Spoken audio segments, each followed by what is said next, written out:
I got so much motherfucking design on right now. Break it down, bring it back, make it clap. I got 3 old thoughts, new block, where that thing. Bitches on my line, and you know. Baik, di sini saya akan menjelaskan mengenai media pembelajaran berbasis digital pada tingkatan SMA mata pelajaran Bahasa Indonesia. Baik, di sini saya akan menjelaskan media pembelajaran berbasis digital yang pertama, yaitu podcast. Podcast adalah suatu hasil rekaman audio yang dilakukan seseorang yang hampir mirip dengan siaran radio, namun bedanya podcast ini dapat didengarkan berkali-kali dan harus menggunakan kuota internet. Nah, seiring berjalannya waktu, podcast ini juga sudah menyediakan berbentuk audio dan visual juga. Baik, kita akan menyimak bagaimana cara pengaplikasian podcast. Yang pertama yaitu kita harus menentukan tema. Misalnya materi bahasa Indonesia yaitu mengenai debat. Nah, kita akan menjelaskan di sana. Yang selanjutnya ya mempersiapkan peralatan podcast, contohnya mikrofon Blue On dan juga fitur peredam suara.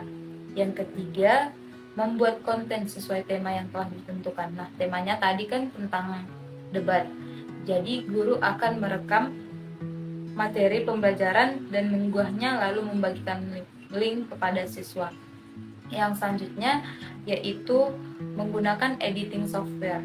Editing software ini ada juga yang berbayar dan juga yang gratis. Yang gratis itu jenisnya Adobe Audition ataupun Audacity.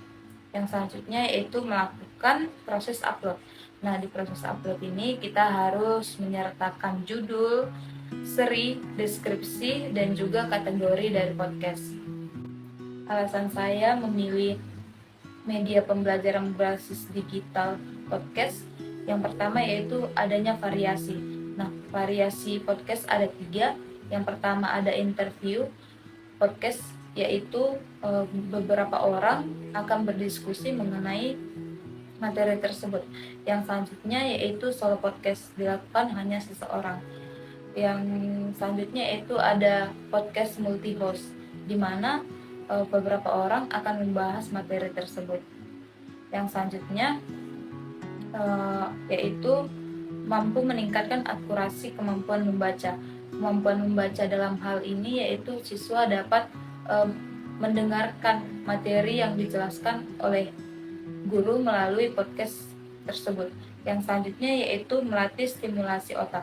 Nah, melatih stimulasi otak di sini siswa akan dilatih melalui elemen audionya, dan di sini siswa akan dapat berimajinasi dan juga lebih kreatif dan dapat lebih memahami materi yang dijelaskan, dan di podcast ini dapat berulang-ulang kali dan sehingga kita dapat mengerti bagian materi mana yang belum dapat kita pahami.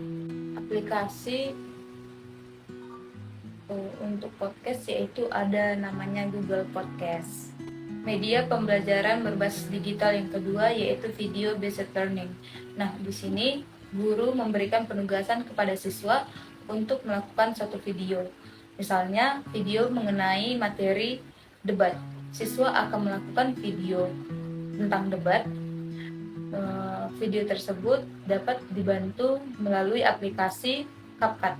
Nah, bagaimana cara pengaplikasian CapCut? Yang pertama yaitu kita login ke aplikasi CapCut. Yang selanjutnya kita mengunggah video yang telah kita buat, dan selanjutnya ada beberapa fitur-fitur di CapCut untuk melakukan editing mengenai video tersebut.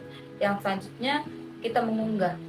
Nah, di bagian mengunggah ini kan sudah ada video yang telah kita edit. Guru juga dapat menyediakannya supaya dapat dilihat dan juga memadai pembelajaran, yaitu kita dapat menguploadnya melalui YouTube, Instagram, dan juga media sosial lainnya.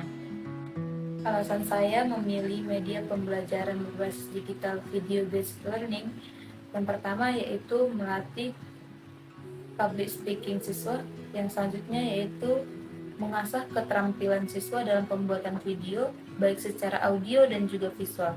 Yang ketiga yaitu sangat efisien dan efektif untuk dilakukan dalam pembuatan tugas siswa. Sekian yang dapat saya jelaskan mengenai contoh media pembelajaran berbasis digital pada tingkat SMA. Terima kasih. Bring it back, make it clap. I got 3 old thoughts, new guap, learn that thing. Bitches on my line, and you know